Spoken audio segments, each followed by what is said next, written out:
यहाँ देखिए क्वेश्चन है भारती मोहन बुक 7 का दूसरा, ठीक है, 10th क्लास, ठीक है। देखिए दो लगातार धन पूर्णांकों के वर्गों का योग 221 है, तो संख्या ज्ञान के। ध्यान से बाबू क्वेश्चन समझिएगा। बोला है धन पूर्णांक, यानी धन पूर्णांक मतलब पॉजिटिव इंटीजर, ठीक है। आपको अंक जो भी लेना है प्लस में लेना है, ठीक है। उसके बाद बोला है लगातार, तो यहाँ देखिए लगातार कब होता है, एक के बाद जब दो आता है तो लगातार होता है, दो के बाद तीन, तीन के बाद चार, चार के बाद पांच, ये सब संख्या क्या है, लगातार है, ठीक है। तो लगातार कहने का मतलब क्या है कि जब आप एक में एक जोड़िएगा तभी आपका दो आएगा, और दो के बाद अगर आपको तीन लाना है तो दो में कितना जोड़ना होगा, एक जोड़ना होगा, तभी आपका बाबू तीन आएगा। और तीन में जब एक जोड़ें तभी आपका चार आएगा ना। यानी लगातार करने के लिए हमको कितना जोड़ना पड़ता है, एक जोड़ना पड़ता है, ठीक है। तो सबसे पहले लिखेंगे यहाँ पर कि माना कि पहली धन पूर्णांक, ठीक है, धन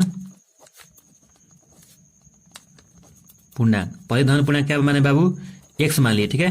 तो यहीं पर क्या लिखेंगे, दूसरी धन पूर्णांक कितना मानेंगे, क्या बोले बाबू, एक जोड़ना होगा ना, तो यहाँ पे लिखेंगे एक्स प्लस वन, ठीक है, मान लिया ना एक्स प्लस वन।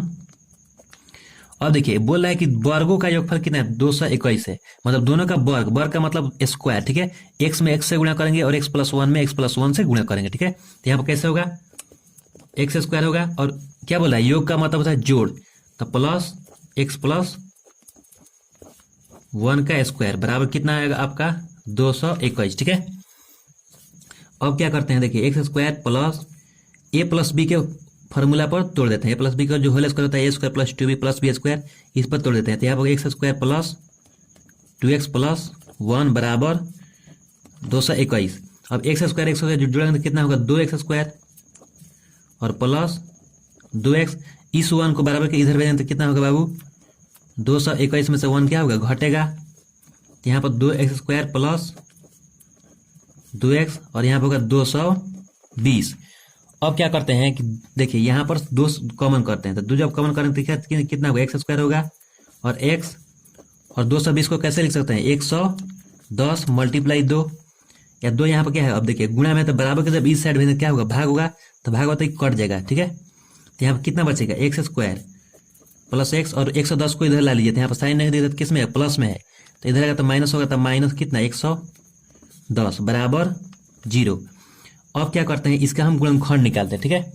तो यहाँ पर चलिए एक्स स्क्वायर और यह पहला पद, दूसरा पद है, तीसरा पद है, तो कैसे करते हैं, पहला पद और तीसरा पद में गुणा करते हैं, तो गुणा करेंगे तो कितना होगा, 110 एक्स स्क्वायर, और एक्स लाना है, 1 लाना है, तो कैसे करेंगे, 11 एक्स में से जब 10 एक्स घटा लेंगे तो कितना आएगा, एक्स आ जाएगा, और 11 एक्स में 10 एक्स से गुणा करेंगे तो 110 एक्स स्क्वायर आ जाएगा। तो यहाँ पर कर लीजिए बाबू प्लस 11x माइनस 10x और माइनस 110 बराबर 0। अब दोनों में से कॉमन कीजिए, तो यहाँ पर x कॉमन कर लेंगे, तो यहाँ पर होगा x प्लस 11, और यहाँ पर माइनस जब 10 कॉमन करेंगे तो यहाँ पर होगा x माइनस, है ना, तो प्लस होता है। देखिए अंदर में जब माइनस बाहर निकालते हैं तो अंदर में जो माइनस होता है वो प्लस हो जाता है, तो यहाँ पर होगा 11 बराबर 0। अब अगर x प्लस 11 को एक ब्रैकेट में घेर लेते हैं, क्योंकि दोनों में से किसी भी एक को लिख लेते हैं, और जो बाहर है उसको एक ब्रैकेट में, तो x माइनस 10 बराबर 0।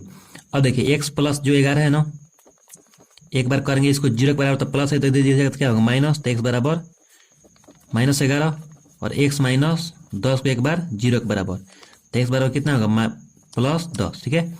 तो देखिए ये हुआ x बराबर प्लस 10, तो हम किसको, x बराबर प्लस 10 को ले लेते हैं। तो देखिए इसका आंसर क्या होगा, एक तो x बराबर 10 होगा जो x माने हैं, ठीक है, और एक बार दूसरा संख्या के लिए क्या करेंगे, एक प्लस 1 करेंगे, यानी कि यहाँ पर 10 प्लस 1, तो कितना आएगा आपका 11। तो पहली संख्या हुआ 10 और दूसरी संख्या 11, ठीक है, ये दो आंसर हुआ, ठीक है। तो धन्यवाद। अगर आप मेरे चैनल पर नए हैं तो मेरे चैनल को जरूर सब्सक्राइब कर लीजिएगा।